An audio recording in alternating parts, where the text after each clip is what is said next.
Welcome back, everyone. We have an extra special guest, seed oils. They are all the rave. Are they good? Are they bad? Constant debate. So we have on someone very special, a co-founder of the Seed Oil Free Alliance. Did I get that right? You got it right, Mark. Boom. All right, Let's go. Corey Nelson. Man, it's an honor and privilege to have you on because I have a lot of discussions with people on seed oils. I'm a little nuanced on the topic. I can go either way. I also, just off the bat, my opinion is the overconsumption of seed oils is largely due to the main problem we have, which is people consuming highly palatable, ultra processed foods.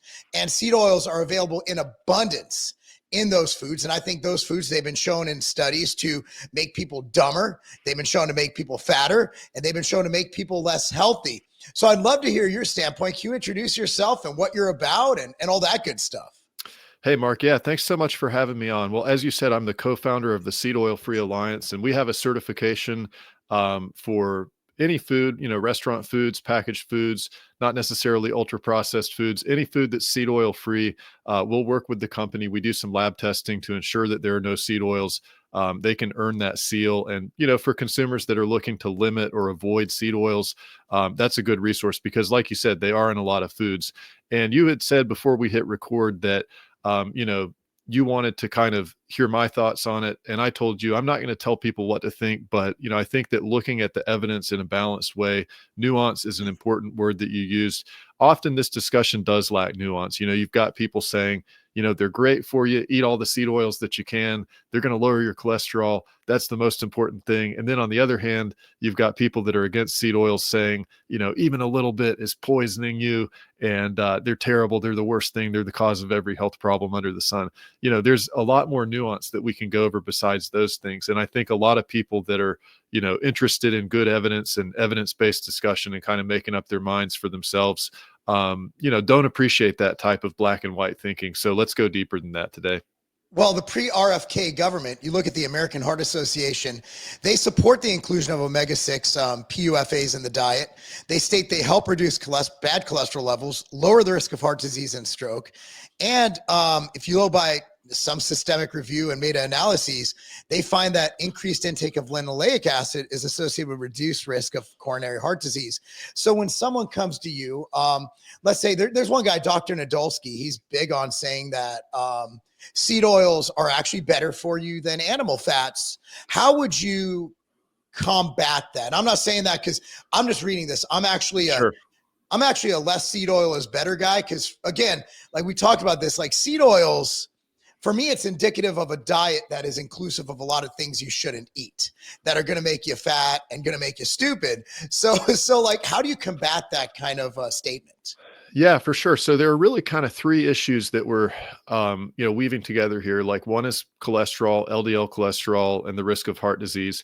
That discussion is relevant to this. But let's just say if you did want to get more linoleic acid, more PUFAs in your diet, I would say that, that's a valid individual decision. I don't think that the evidence is definitive one way or the other that, lowering LDL is a good or bad idea in every situation. It can vary based on your age, risk factors. Do you have a diagnosis of cardiovascular disease? Do you have it in your family? All of these things should go in at the individual level. What I would suggest is that, more is not always better, particularly when we're talking about these highly processed seed oils. So when you're consuming a large amount of just, essentially highly purified omega-6 fats, you're missing out on a lot of other nutrients that you could get from foods like, nuts, seeds. So if I personally, if I made the decision, I want to increase my omega-6 intake, I wouldn't be doing it with soybean oil or corn oil. I would be doing it by eating more nuts and seeds, so that's a valid decision that someone could make. I think when we look at seed oils specifically, it's often tied into this cholesterol issue, but it's not the only way to potentially lower your cholesterol or even, raise your, and by the way, you can lower your processed carbohydrate intake too, and lower your cholesterol, Isn't it 80% genetic? I think I read it's a highly genetic component, cholesterol levels and how your body synthesizes it and processes it.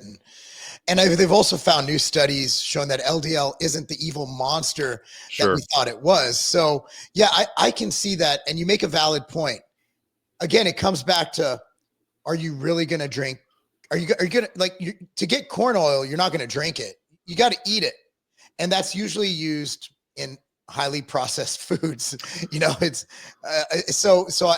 what I'm hearing is you avoid a lot of these issues by simply avoiding crap foods. Sure. Yeah, and that's part of it. That's maybe one area that kind of both sides of the issue, if you will, agree on. On the other hand, I would say a lot of people that defend seed oils kind of say, well, it's not the seed oils in the ultra processed food, it's everything else. The interesting stat, that I would raise there is that during the 20th century, um, you know, average intakes of like added sugars and cereal flours did not substantially increase, whereas intakes of seed oils obviously did. That was sort of due to, both this diet heart hypothesis from Ansel Keys saying, eat more seed oils to lower your cholesterol, but primarily it was due to cost because seed oils are just so expensive that if you're a, UPF ultra processed food company looking to maximize your profits, you're looking for the cheapest ingredients. You're not doing that because you think, hey, like we're doing a good thing here by frying our chips in soybean oil. Now, something that you said, Marc, that I think is really interesting that we could dig in a little bit deeper here, since it seems like your audience is interested in the science. You had kind of mentioned intakes of linoleic acid being associated with certain outcomes, and let's add to that observational studies that look at Yep. Strictly biomarker. Yeah. observational studies. I mean, these are usually done by survey. So, I Yep. mean, take it for what it's worth, right? Like it's a survey collection, and it's basically just complete correlative data. Right. I mean, so take it for what it's worth. No, for sure. Yeah. And I think, I think the kind of pro seed oil camp relies really heavily on this observational data. It doesn't mean it's wrong. It doesn't mean we should just say like it's total garbage, ignore it. But I kind of want to give some context here. So, the most common way of assessing intake is what's called a food frequency questionnaire, or FFQ. So in other words, it's like, hey, Marc, let me look at your diet log, your food log here, but it's not quite that good. It's more like if I said, Marc, what did you eat in the last 24 hours? And let me extrapolate that out to, the last year of your life. But also keeping in mind that most people don't pay as much attention to what they eat. Different brands of food that someone could eat, like, oh, I ate breakfast cereal. I ate a bag of potato chips. I cooked, a salmon fillet at home. These all have kind of, standardized entries in a food frequency questionnaire.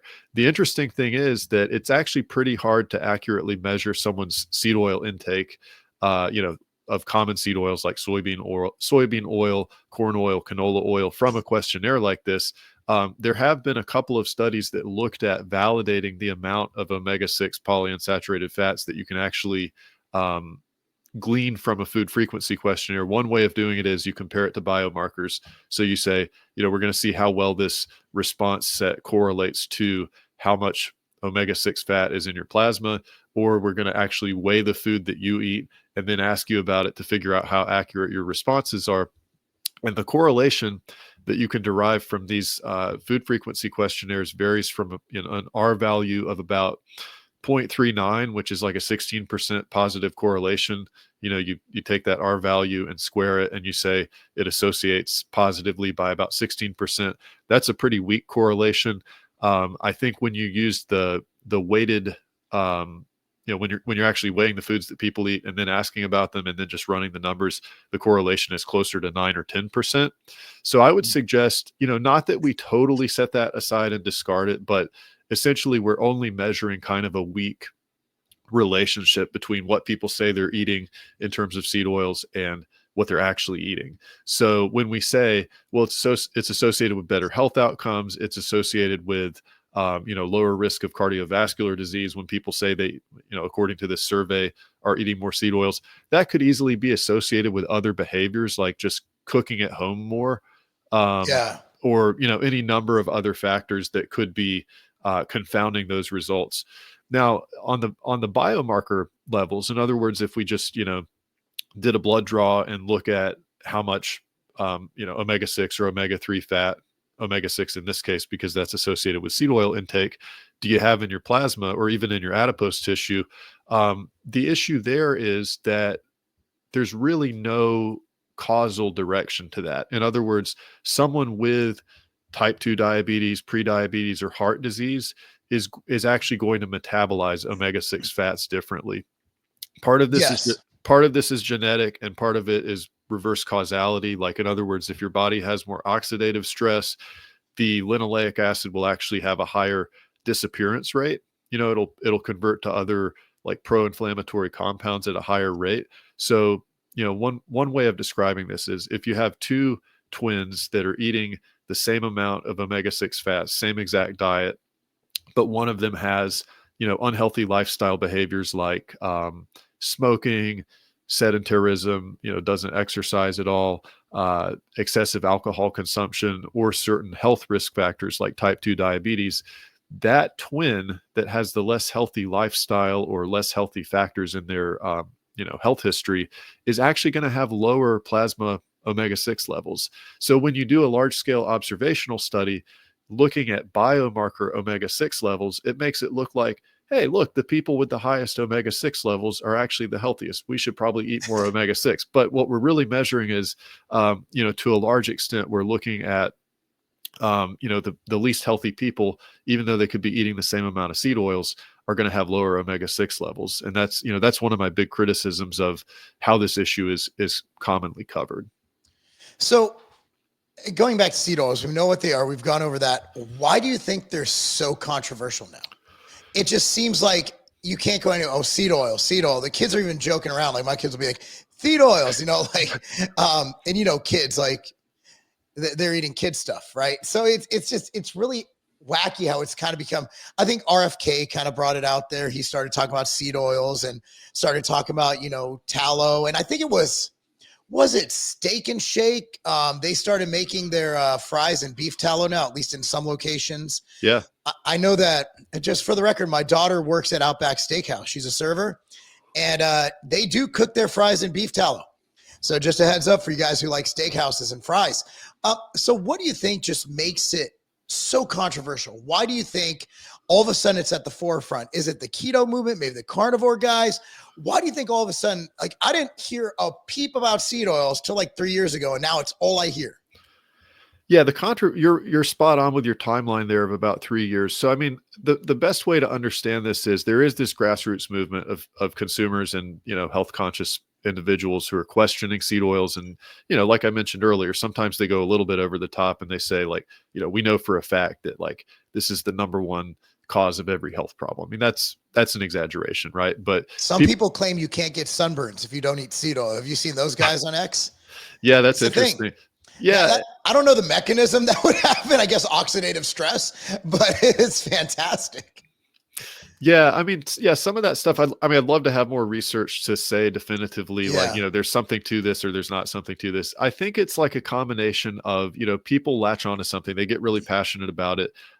Particularly, like, I think that, the anti-seed oil people, they do have a lot of good points. Like, yes, ultimately, this creates kind of this like back and forth debate. Often it's kind of, anti-establishment, like, people feel upset, really. Like, when you find out, I would kind of take it back to just the term seed oils is really helpful. Like, if we're talking about omega-6 fats to like an average person, they're like, well, how do I even identify that? What is it? But if you say seed oil, it's like you can actually read the ingredient list and you can see, gosh, they're in everything. Like, they're in this healthy salad dressing. They're in the, just about every food that you can buy is going to have, some amount of seed oil ingredient if it's a pre-made food. So I think that really just the popularity of the term growing in the last few years for consumers has made more people aware and start to question it.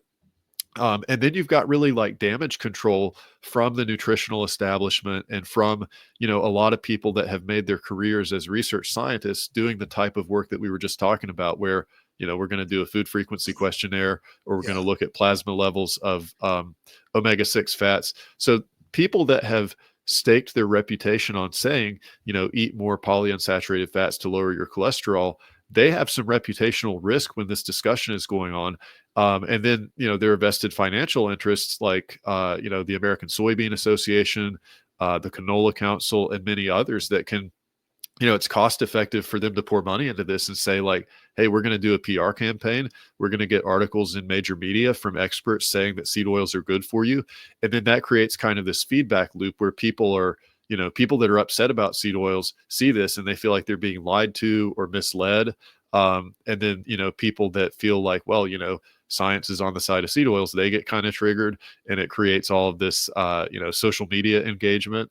Ultimately, it's good that people are becoming more aware of it. I just think that, what we need right now is we need good consumer education so people can figure out like what they want to do instead of being told what to do. The government would never lie to us, ever.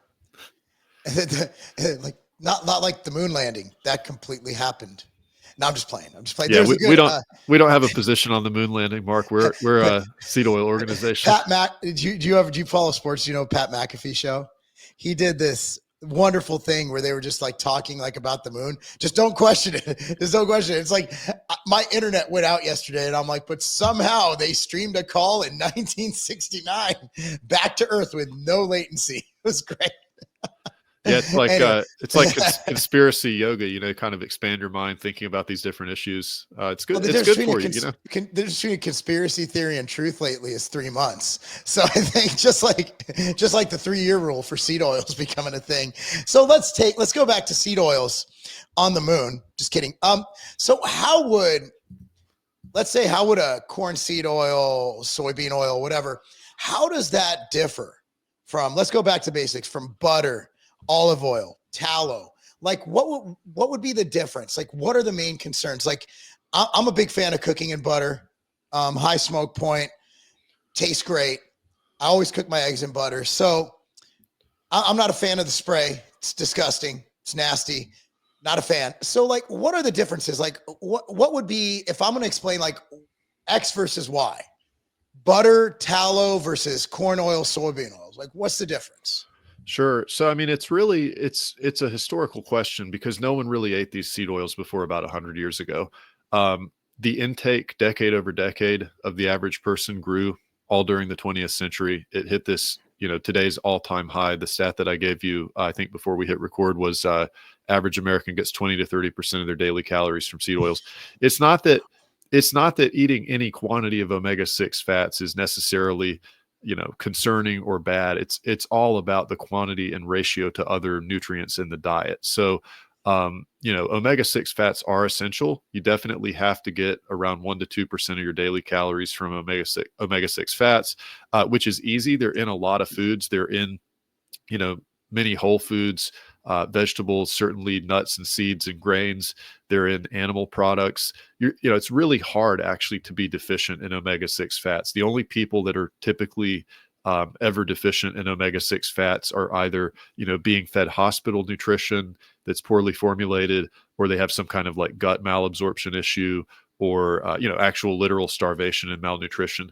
Modern people, it's kind of unheard of to be deficient in omega-6 fats. Where we've moved as a civilization is the availability and prevalence of these fats has resulted in a much higher omega-6 fat intake.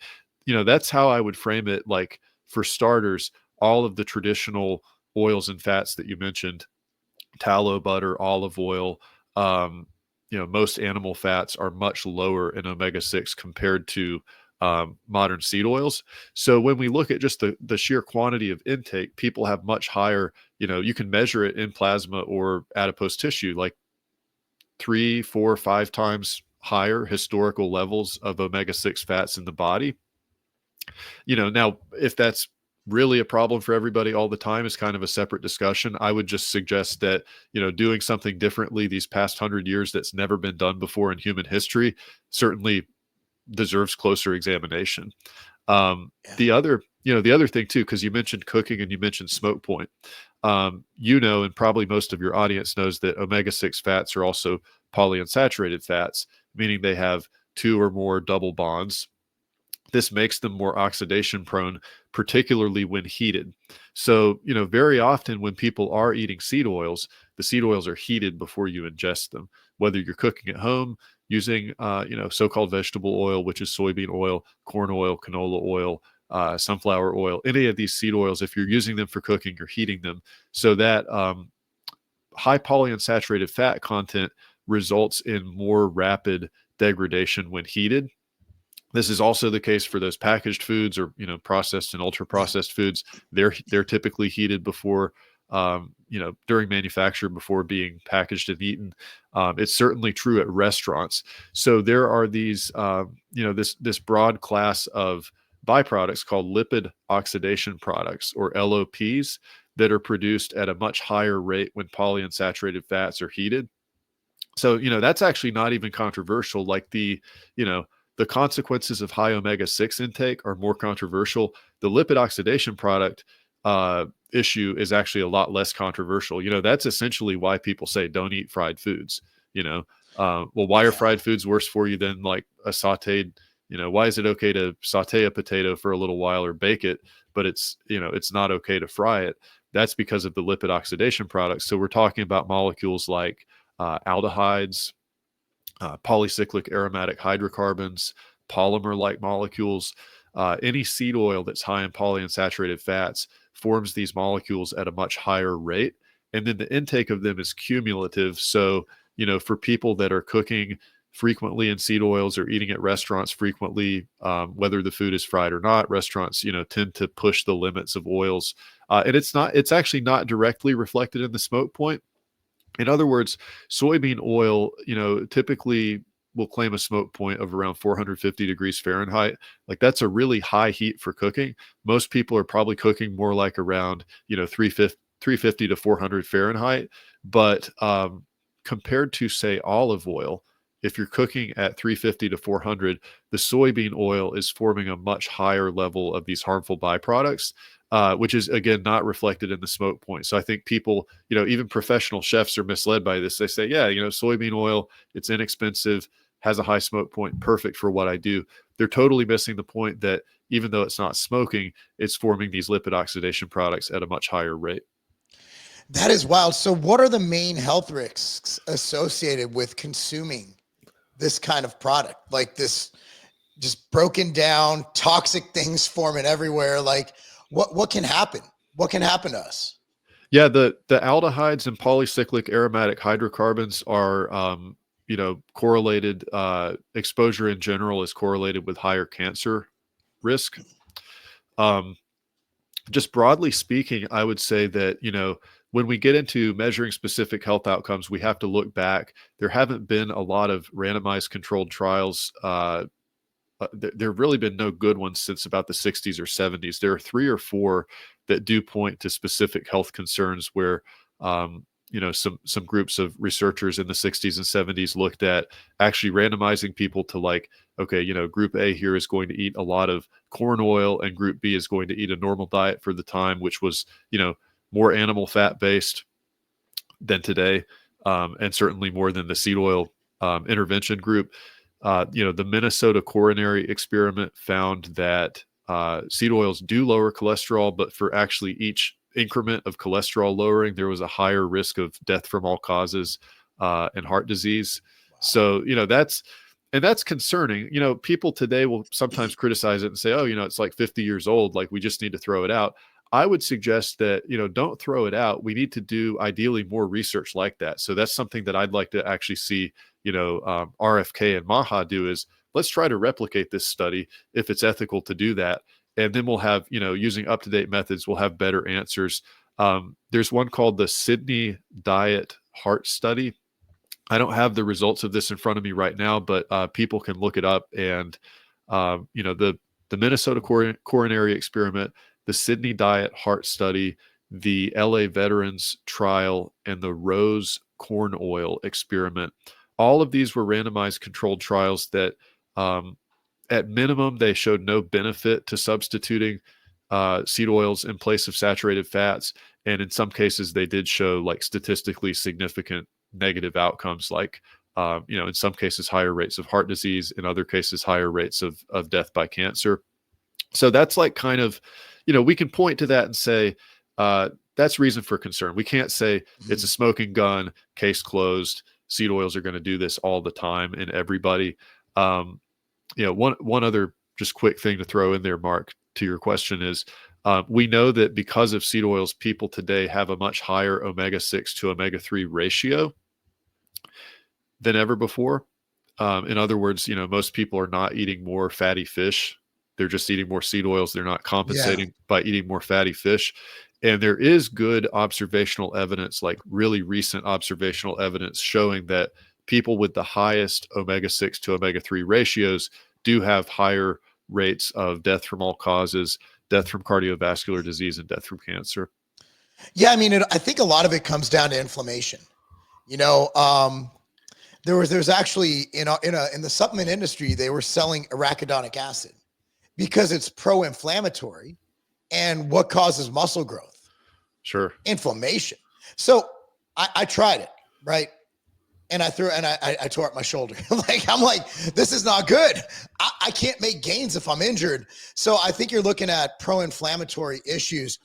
I always say inflammation is Satan. Like systemic inflammation is terrible. Now, obviously, acute inflammation after a workout will lead to, hypertrophy. It helps do that. But when you're looking systemically, you want to minimize your inflammation systemically because cytokines, all that good stuff, things go crazy, you're more likely to get sick. So how do seed oils contribute to the inflammation and chronic diseases? Do you know of a pathway that exists? Sure. Yeah. So this is a really interesting area of controversy to dig into. I'm going to tell you kind of the talking point from pro seed oil people, and I'm going to tell you some ways that it's limited, and then I'll also go into more depth on your question. So, the conversion pathway from linoleic acid to arachidonic acid has 3 or 4 steps. There's a review of about 15 studies showing that in the populations that were studied, the intake of linoleic acid does not convert readily to arachidonic acid. So people will cite this and say, well, seed oils aren't inflammatory. Linoleic acid or even omega-6 is not inflammatory because it barely converts to arachidonic acid. So there are kind of 2 problems right off the bat with that. One is that most of the people studied in those, in that meta-analysis were of like European Caucasian descent. There's a gene cluster called the FADS1. I think it's the fatty acid desaturase 1 gene cluster. So, people can have different mutations or single nucleotide polymorphisms that will affect the metabolism of omega-6 fats into arachidonic acid. The pathway involved there is D6D or delta 6 desaturase. And so one issue is we know that like African American and Latino people do convert linoleic acid more readily to arachidonic acid. So it's a little bit, you might say it's racist to say like it doesn't ever convert to arachidonic acid because seed oil is so racist. That's why you should avoid seed oil. It's racist. Well, it only attacks Black people. It is, this is a problem in science. Actually, it's like pretty well documented that like, hey, let's just study a bunch of white guys and then say this applies to everybody. Well, you look at like lactase enzyme and lactose intolerance, and then you look at the rates. African Americans, Asians, and Ashkenazi Jews are like up here, and everybody else is here. So it's like, well, very few people are lactose intolerant, except for those 3 groups. Right. Like they're kind of screwed. So yeah, there is definitely based on. I mean, look, it's based on the region, right, and your body's adaptations to it. That's how I look at it. So like, you look at Eastern Europe with the Ashkenazis. You look at, Asia, right? And then you look at, African Americans. So you look at 3 regions where are they really drinking cow's milk? Probably not. So over time, I'm just guessing they didn't adapt. So that's why they're like, what their stomach's like, this is new to me generationally. And it's fascinating. I love the discussion of heritage, culture, genetics, and different, how you handle different nutrients, different substances. Sure. Yeah. This would be the equivalent of saying like, well, lactose intolerance doesn't exist because it's uncommon in white people, so that's not good science, but, no. But in terms of, how could it potentially create a pro-inflammatory environment without direct conversion to arachidonic acid? One way is that the enzymatic pathways for omega-6 conversion in the body compete with pathways for alpha-linolenic acid. So alpha-linolenic acid is a, typically plant-based omega-3. It's 18,3. Linoleic acid is 18,2. So it's 18 carbons with 2 double bonds. And then ALA is 18.3. It's got 3 double bonds. People that are eating large amounts of omega-6 fats will convert less plant-based ALA, which is actually why the preferred form of omega-3 fats would be, marine-based, like wild-caught seafood. You get the long chain EPA and DHA that are super important for eye health and brain health and cell membranes. So, one of the issues is when you crank up the omega-6 fat intake, it makes the conversion of plant-based ALA into active forms of omega-3 lower. And even with the long chain active forms, if you're eating those in your diet, there is some competition for tissue binding or cell binding. So, that's why we often talk about ratios. Like we're saying, like a high omega-6 to omega-3 ratio is bad. So if you take two people, one of them is eating a whole lot of omega-6 fats compared to another person that may be eating the same amount of omega-3s but less omega-6 fats. That's one reason that ratio matters, is because there's some competition just for, conversion and binding and activity between omega-6 and omega-3 fats. So in that sense, by kind of diminishing the activity and circulating levels or binding levels of omega-3 fats, omega-6 fats can contribute to a pro-inflammatory environment. Makes complete sense. It really does. So is there, to your knowledge, a direct link between seed oil consumption and obesity, diabetes, or heart disease?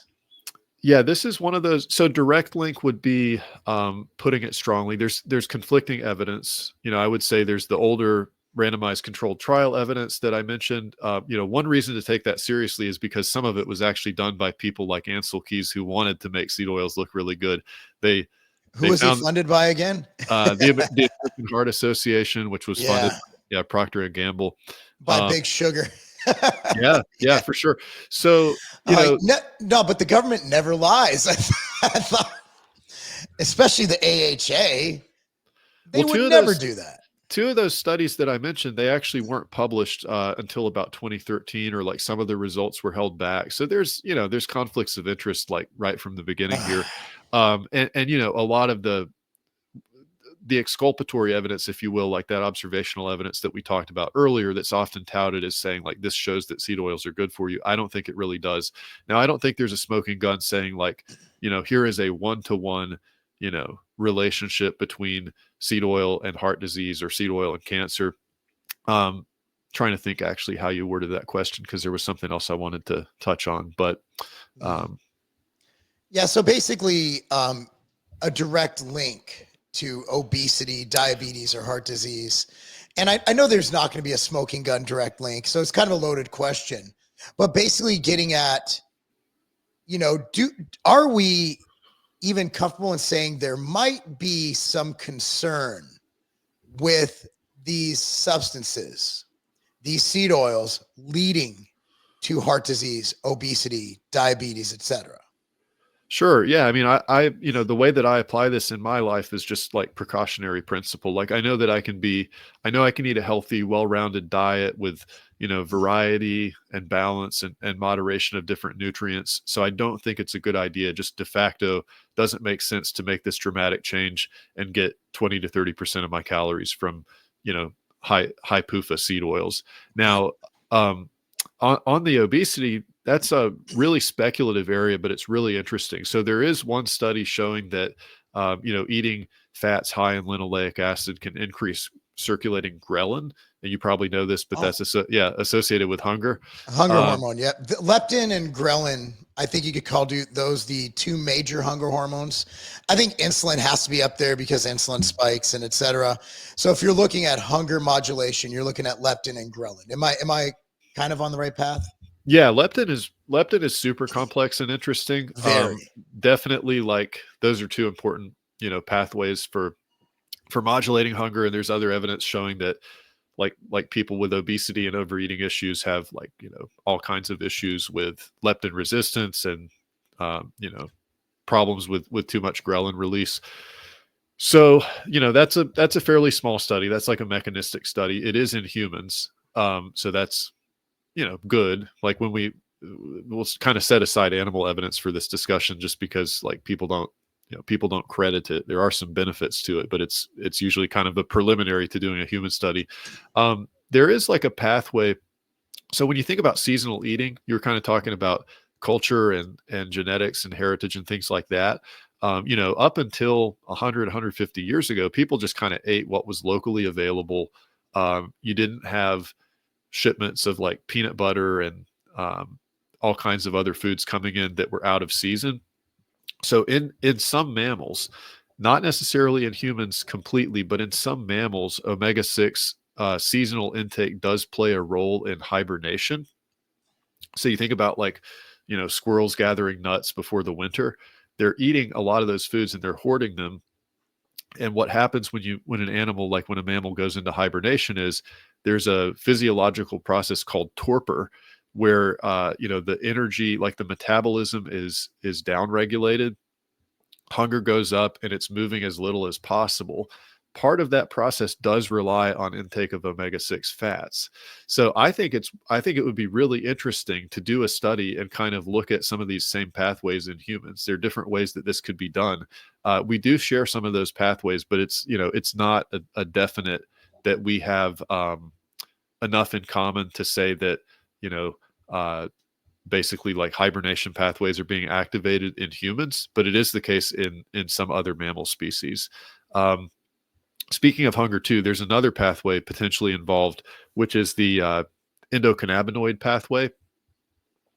So omega-6 cascades are involved in kind of production and signaling of endocannabinoids. And one of the effects of endocannabinoids, just like the munchies, there's some hunger regulation involved. So I think it's a really reasonable hypothesis that should be tested further to say, is there some relationship here between like overeating, metabolic, metabolic issues and high intake of omega-6 fats. Again, I come back to the precautionary principle. I'm not saying like, hey, I'm going to eat a bunch of seed oils until someone proves that they're really bad.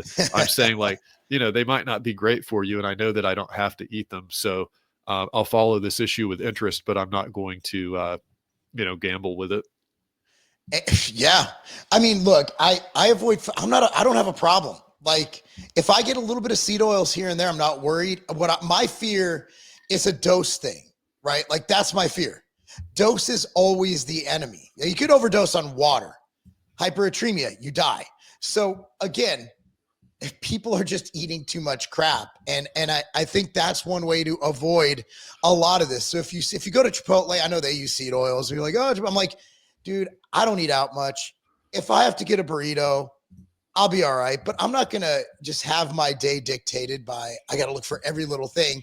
But if there's something you eat regularly and you're getting a lot of it and it adds to that 20 to 30%, that's insane. That's madness.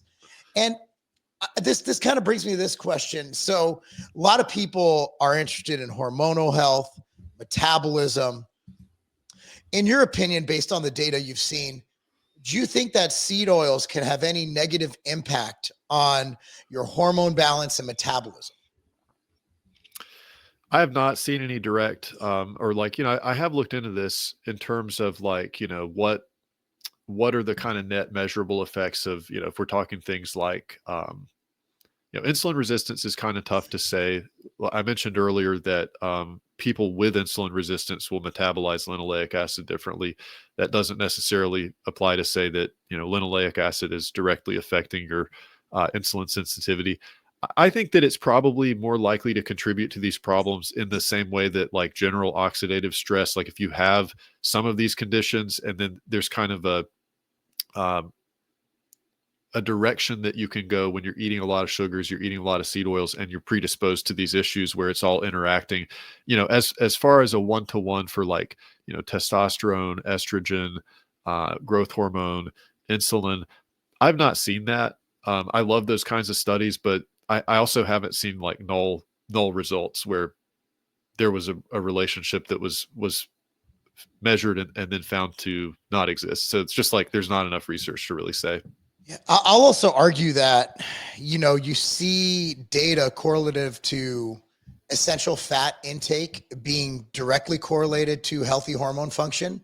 So I could probably extrapolate what you've been extrapolating, that if you're ratio is off on omega-3, omega-6, saturates, I have no doubt in my mind that that can negatively impact your hormonal status. And also, if you're overeating, ultra processed, highly palatable foods, you're more likely to be overweight, obese, which we know will 100% play a role in your hormonal output. So I would say yes. I would actually go on a limb and say, based on my knowledge of how this stuff works, overconsumption of seed oils can most definitely have, albeit a minor effect on your hormones, especially testosterone, things like that. Yeah, well, they are incorporated into like cell membranes and the cytosol. So like, I mean, these are fascinating questions. Like I would just, Yeah.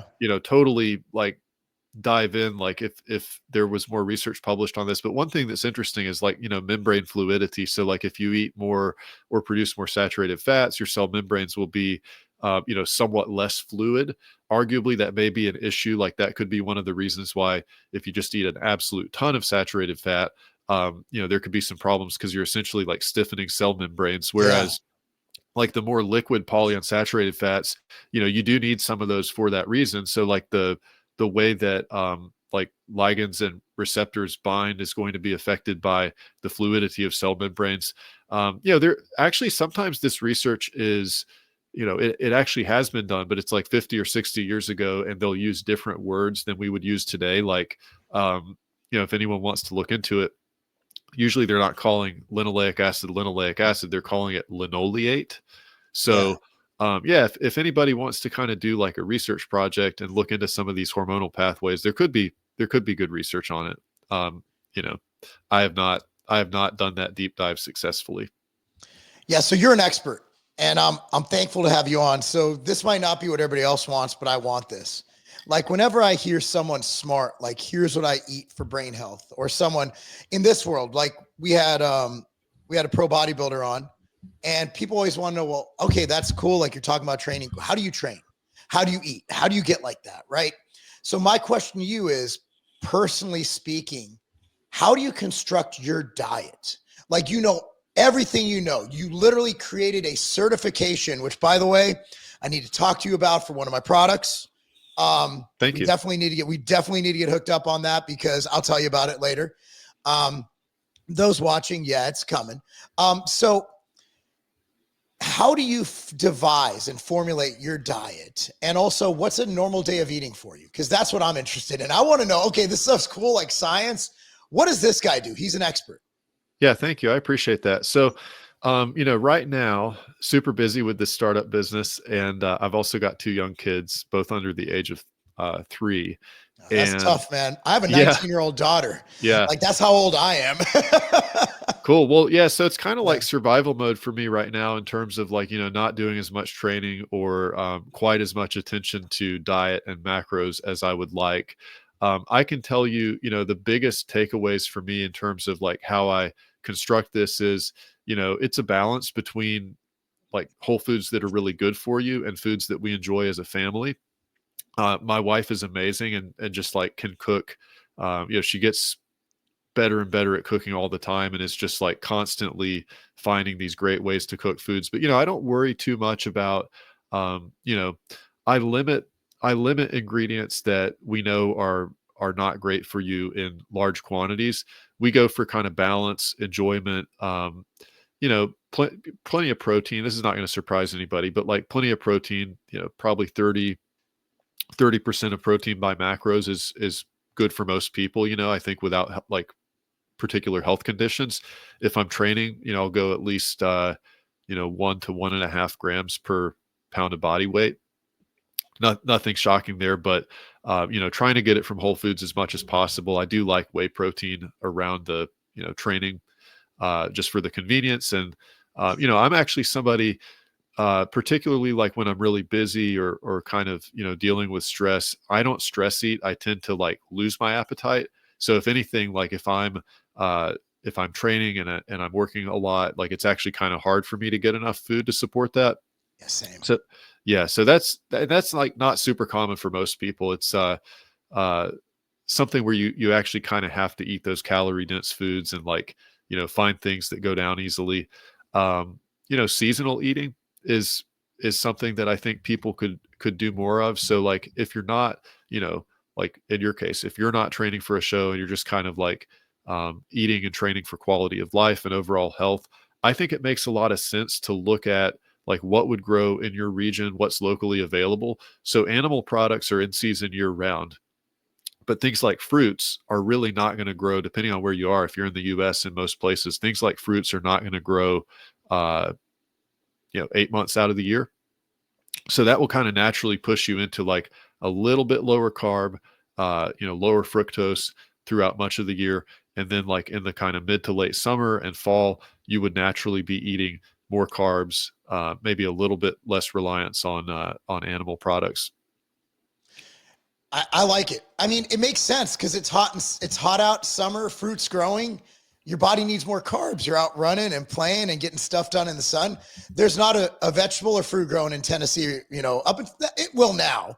But like, yeah, I get it. In the winter, people are docile and people are gaining all that weight over Christmas. Like that makes sense. That makes a lot of sense. Too good a sense. Yeah. So it'd be kind of like, if you want to think about like, well, when would you do like a keto type diet? It would be in winter when there's like hardly any UV to grow carbohydrates. Well, when would you do, if you're going to do some fasting, which is kind of different. It's different when we're talking about that for like general health versus certain health conditions versus bodybuilding. Like the more muscle mass that you have to preserve and the more that your kind of schedule is dictated by things like, growing and then, cutting fat for a show and things like that, like fasting is going to look a lot different. But I would say like, fasting is something that you would do kind of in winter into early spring, and then summer into fall would be typically like when people would be eating more calories and more carbs. And then you kind of do that each year. But again, it's going to kind of vary. Like if you live in the tropics, like you might just be eating more fruits and more saturated fats year round because that's what grows there. If you're living really far north, again, we kind of get into like that's when you should just move. Yeah. Just move. Just come down south. Like we got some property out here in Tennessee. If you're a good person, we'll take you. Yeah, man. Well, hey, so I have your number. I'm going to be texting you later today about that certification. So I'm not playing. Like, definitely want to do it. If you can do us a favor and tell people where they can find you, I'd love to have you back on. I have so many more questions. Where they can find you, what you're all about, and I'll also put in the show notes below. Yeah, so consumers can find us. We're actually on, our seal is, I don't know if you'll be able to show it, Mark, but it's, droplet shaped green and white seal that says seed oil free certified. We're now on over 100 different products across about 40 different companies that people can find in nationwide grocery and retail, including Whole Foods, Sprouts, Costco, Sam's Club, Walmart, GNC, CVS, and others. And, when a consumer sees that seal on a food, that means that we've audited the ingredient list. We've lab tested any oils and fats that are used in that product. And we've actually entered into a legal agreement with that company so that, we're holding a company accountable and also supporting that their foods are seed oil free, because like often companies come to us for certification and they need help getting the seed oils out of foods. So if you're a consumer that wants to avoid seed oils or just reduce your intake or support companies that share values with you, you can look for the certification seal. We have a website, seedoilfreecertified.com. We're building our consumer education, but that's a great place to go if you own a business and you're interested in learning more about the certification. And we're also on most social platforms, particularly Instagram, at Seed Oil Free Certified. Well, you'll be hearing from me. So anyway, guys, thank you so much for watching. Be sure to follow him, support him. And great dude, man. I'd love to have you back on. I have so many more questions. So many more. I could Rogan this. We could go for 5 hours, but I'm sure we both have things. Thank you so much, brother. And look forward to seeing you. Best of luck in your new business. And I'll be giving you a shout later today. Yeah. Look forward to hearing from you. And, if your audience has questions or you want to have me back on, let's do it. You got it, brother. Take care. All the best.